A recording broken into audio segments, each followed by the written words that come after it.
దానికి తల్లిదండ్రులు ఇచ్చేది ఏంటి? దానం. దానికి తల్లిదండ్రులు ఇచ్చేది ఏంటి? దానం. మనం పిల్లలకి ఇచ్చేది దానం అన్నాడు. తల్లిదండ్రులు పిల్లలకి ఇచ్చేది దానం అవుతుందా, హక్కు అవుతుందా? మనమంతా ఒకటో రకమైన ముష్టోళ్ళం మనం, తెలుసా మీకు? కాకపోతే మనకంట కాస్త ఒక మెట్టు పైన ఉన్నాడు. యేసు ప్రభు ఏదో ఈయన క్లాస్ మేట్ అయినట్టు, ఆయన ఫస్ట్ బెంచ్లో యేసు ప్రభు కూర్చున్నట్టు, సెకండ్ బెంచ్లో ఈయన కూర్చున్నట్టు మాట్లాడుతున్నాడు. ముష్టి అడుక్కోవడం అని.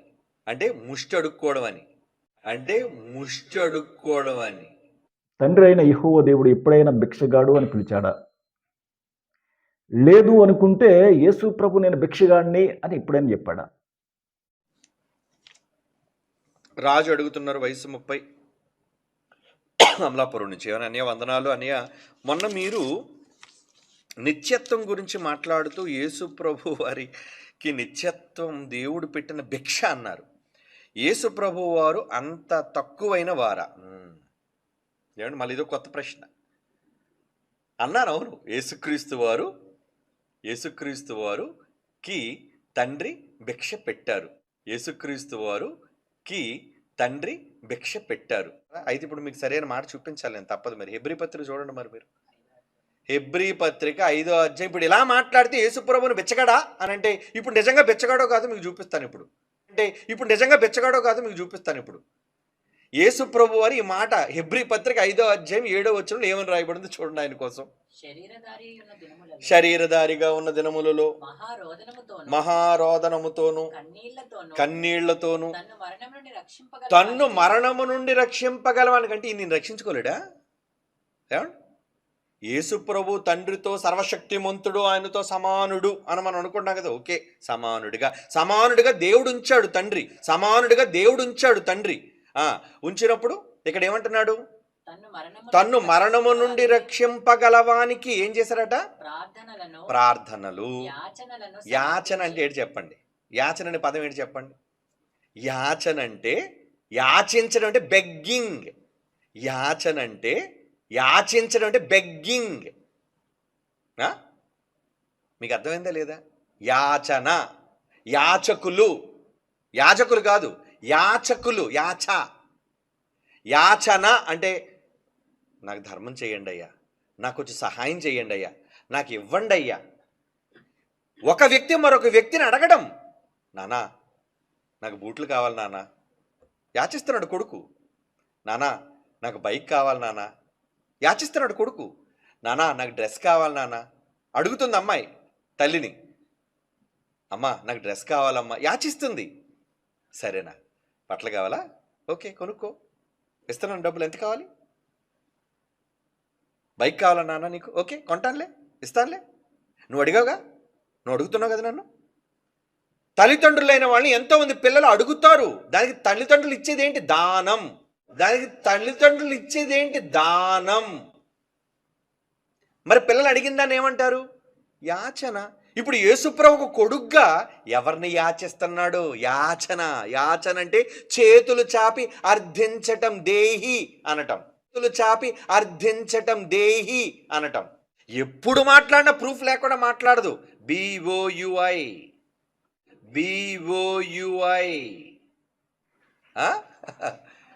ప్రూఫ్ లేకుండా మాట్లాడడం కదండి. ప్రూఫ్ లేకుండా మాట్లాడాడు వెర్రోడు. ఆధారంతో మాట్లాడేవాడు ఎవడవాడు? జ్ఞాని. ఇటు యేసుప్రభుని బెచ్చగాడు అన్నందుకు పాపం పెద్ద బెచ్చగాళ్ళందరికీ బాధ వచ్చేసింది.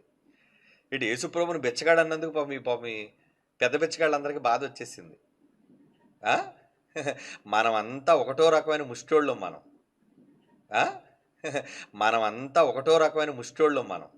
తెలుసా మీకు? కాకపోతే మనకంట కాస్త ఒక మెట్టు పైన ఉన్నాడు. మీరు ఇంకా ప్రార్థనలు, యాచనలు, కన్నీళ్ళు ఇవి ఎక్కడున్నాయి మన బ్రతుకులకి? యేసుప్రభు మనకంటే ఒక అడుగు ముందుకేసి ప్రార్థన యాచిస్తున్నాడు తండ్రిని. ప్లీజ్ తండ్రి, అయ్యా. ఇతను సమానమైన దేవుడు కదా, ఆ దేవుడికి ఈయనెందుకు చేయి చాపాలి? రేపు ఇంకా గట్టిగా ఉంటాయి కౌంటర్లు మరి. యేసుప్రభుని బిచ్చగాడు చేశారు. అయ్యో మా యేసుప్రభు బిచ్చగాడు అయిపోయాడే. నాయనని యేసుప్రభే తండ్రి దగ్గర యాచిస్తున్నాడు బాబు, భీక్ మాంగ్తా హే ఓ. ఆయనని యేసుప్రభే తండ్రి దగ్గర యాచిస్తున్నాడు బాబు, భీక్ మాంగ్తా హే ఓ. బాబు భీక్ మాంగ్తా హే ఓ. ఎవరి దగ్గర? ఎవరు భీక్ మాంగడం అంటే ఏంటండి? హిందీలో అంటారు దాన్ని. అంటే ముష్టి అడుక్కోవడం అని. అంటే ముష్టి అడుక్కోవడం అని. అంటే ముష్టి అడుక్కోవడం అని. Praise the lord. అందరికీ వందనాలు. BOUI ప్రసన్నబాబు గారు, అదే పిడి సుందరం గారు తనయుడు. ఇలాంటి మేధావులు ఒక్కొక్కసారి ఏం మాట్లాడతారో, ఎందుకు మాట్లాడతారో అర్థం కాని పరిస్థితి.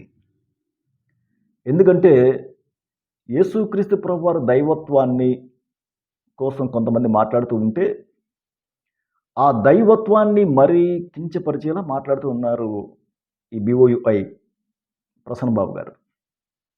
అంటే ఇలా మాట్లాడుకుంటూ వెళ్తే కరుణాకర్ సుగనికి మనకి తేడా ఏముంది? ఆయన అంటారు, యేసు ప్రభు తన ప్రాణం కోసం భిక్షం ఎత్తుకున్నాడు అన్నాడు. ప్రసన్నబాబు గారు నేను అడిగే ప్రశ్న ఏంటంటే, యేసు ప్రభు వారిని తండ్రి అయిన యెహోవా దేవుడు ఎప్పుడైనా భిక్షగాడు అని పిలిచాడా? లేదు అనుకుంటే యేసు ప్రభు నేను భిక్షగాడిని అని ఎప్పుడైనా చెప్పాడా? ఈ ప్రశ్నకి మరి ప్రసన్నబాబు గారు ఆన్సర్ చేయాలి. తర్వాత మనం పిల్లలకి ఇచ్చేది దానం అన్నాడు. తల్లిదండ్రులు పిల్లలకి ఇచ్చేది దానం అవుతుందా, హక్కు అవుతుందా? ఇప్పుడు పిడి సుందరం గారు ప్రసన్నబాబు గారికి ఆస్తులు రాసిస్తాడు. అది దానం అవుద్దా, హక్కు అవుద్దా? మరి దానానికి హక్కుకి కూడా తేడా తెలియనంతగా మాట్లాడుతున్నారంటే మరి ఇలాంటి మేధావులు ఎందుకు మాట్లాడుతున్నారో, మరి ఎందుకు ఇంత దిగజారి మాట్లాడుతున్నారో మనకి అర్థం కాని పరిస్థితి. ఇక్కడ యేసు ప్రభు మనకంటే కొంచెం పైన అన్నాడు. అంటే ఈయన మాట్లాడే మాటల్లో ఏం అర్థమవుతుందంటే నాకు, అంటే ఈయన భావజాలం, ఈయన అంతరార్థం ఏంటంటే, యేసు ప్రభు ఏదో ఈయన క్లాస్మేట్ అయినట్టు, ఆయన ఫస్ట్ బెంచ్లో యేసు ప్రభు కూర్చున్నట్టు, సెకండ్ బెంచ్లో ఈయన కూర్చున్నట్టు మాట్లాడుతున్నాడు.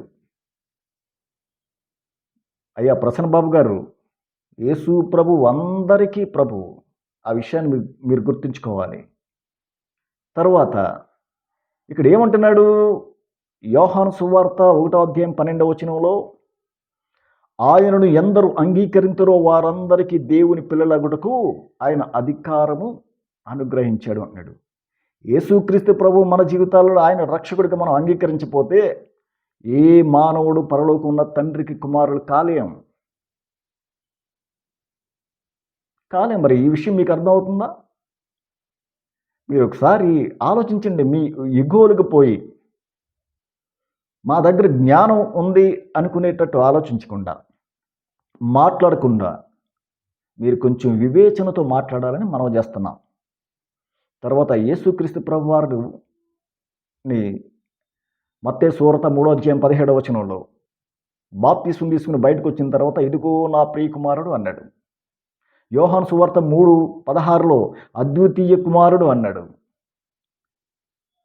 మరి ఇంతగా బైబిల్ మనకి యేసుక్రీస్తు ప్రభు వారు మరి రిలేషన్ని, తండ్రితో ఉన్న రిలేషన్ని ఆయన అద్వితీయ కుమారుడని, ఆయన ప్రియ కుమారుడు అని చెప్తుంటే మీరు భిక్షగాడు అంటున్నారు.